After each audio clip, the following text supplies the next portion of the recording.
స్వాగతం. భూభారతి ప్రజాప్రభుత్వపు ప్రతిష్టాత్మక కల్పవల్లి రైతాంగానికి అభయమిస్తున్నది మన తెలంగాణ తల్లి. ఈ సరికొత్త రెవెన్యూ వ్యవస్థకు 4 స్తంభాలు.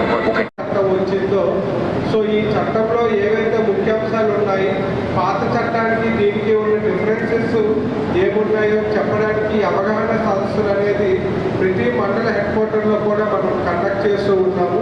సో అందులో భాగంగా ఈరోజు మోసరా మండలంలో కూడా ఈ అవగాహన సదస్సు అనేది ఏర్పాటు చేసుకోవడం జరిగింది. ఈ ఆర్ఓఆర్ అంటే record of rights. Record of rights అంటే ఎవరైతే పట్టాదారులకి భూములు ఉన్నాయో వాళ్ళ డీటెయిల్స్ ఈ రికార్డ్ ఆఫ్ రైట్స్ లో మెయింటైన్ చేయబడి ఉంటాయి.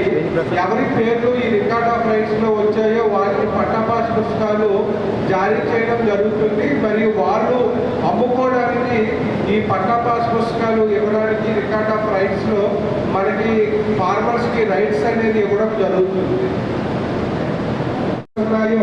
దాంట్లో మార్పులు చేర్పులకి చట్టంలో ఎటువంటి ప్రొవిజన్ అనేది లేదు.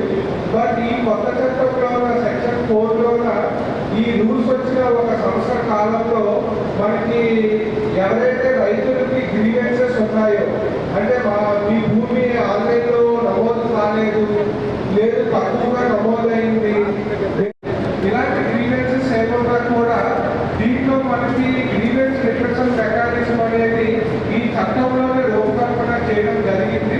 సో దీని ప్రకారంగా మనకి మే నెల మరియు జూన్ నెలలో ప్రతి విలేజ్లో కూడా రైతు సదస్సులు అనేవి చేపట్టడం జరుగుతుంది.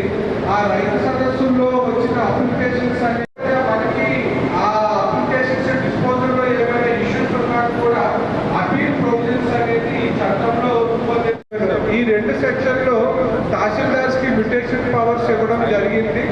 సెక్షన్ 5లో 5 రకాల ట్రాన్సాక్షన్స్, అంటే మనకి సేల్ ట్రాన్సాక్షన్స్, గిఫ్ట్, ఏవైతే అసైన్మెంట్ అని అడిగాము ప్రైవేట్ లిస్ట్లో ఉన్నాయో దానిని తొందరగా పరిష్కారం చేస్తే కొంతమంది ఆర్థికంగా బాగుపడతారు. మా పిల్లల చదువు గురించి కూడా మేము ఈ భూమి ఉండి కూడా అప్పులు చేయడం జరుగుతుంది. బయట నుంచి అప్పులు తీసుకొచ్చి పిల్లలను చదువుకోవడం జరుగుతుంది. మా కుటుంబ పోషణ కూడా చాలా ఘోరంగా ఉంది సార్. మేము ఇల్లు నిర్మించుకోవాలన్నా మాకు ఈ భూమి ఆధారం ఉంది. ఈ భూమి మళ్ళా ప్రైవేట్ లిస్ట్లోకి నుంచి ఏదైతే ఉందో పట్టా ల్యాండ్లో ఉన్నది ప్రైవేట్ లిస్ట్లోకి నుంచి తొందరగా తీసివేస్తారని, మాకు హక్కు కల్పిస్తారని, అమ్ముకునే హక్కు కల్పించాలని మేము కలెక్టర్కు వినతి చేస్తున్నాము. మాత్రం అది పీపీ చూపిస్తుంది, పొరపాటు చూపిస్తుంది. కాబట్టి దీనికి మేము రీసెర్చ్ చేయమని ఎంఆర్ఓ గారు కరాఖండిగా చెప్పి మాకు ఇన్ఫర్మేషన్ ఇచ్చారు సార్.